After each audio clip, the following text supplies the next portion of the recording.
ဒီနေ့ YouTube မှာ Princess Aurora အကြောင်းဖတ်ပြရနားထောင်ပါတယ်။ Vocal ဆက်လေ့လာပြီးတော့ line ရတဲ့နေရာမှာ ChatGPT နဲ့ conversation အပြန်အလှန်ပြောဖြစ်ပါတယ်။ဒီနေ့မိုးလေဝသအခြေအနေကတော့မနေ့ကလိုပဲမိုးအုပ်နေပါတယ်။မုန်တိုင်းလည်းရှိရာဖြစ်လို့အားလုံးပဲအထူးဂရုစိုက်ကြပါခင်ဗျာ။ဒီနေ့လည်း Dual Patterns အတွက်ကိုယ့်အတွေးလေးတွေကို stimulate လုပ်ပါမယ်။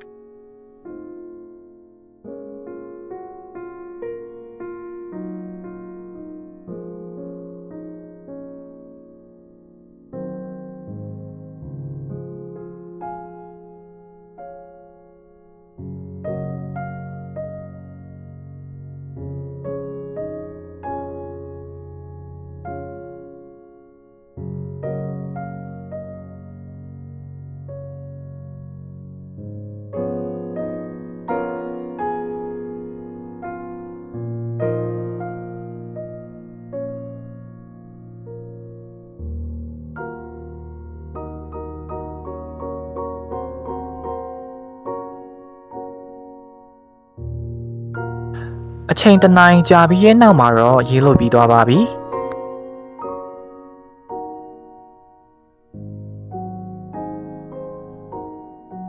ဒီ38 vlog လေးရတဲ့လောက်ပါပဲခင်ဗျာဆုံးထိကြည့်ပြီးရတဲ့အတွက်ကျေးဇူးတင်ပါတယ်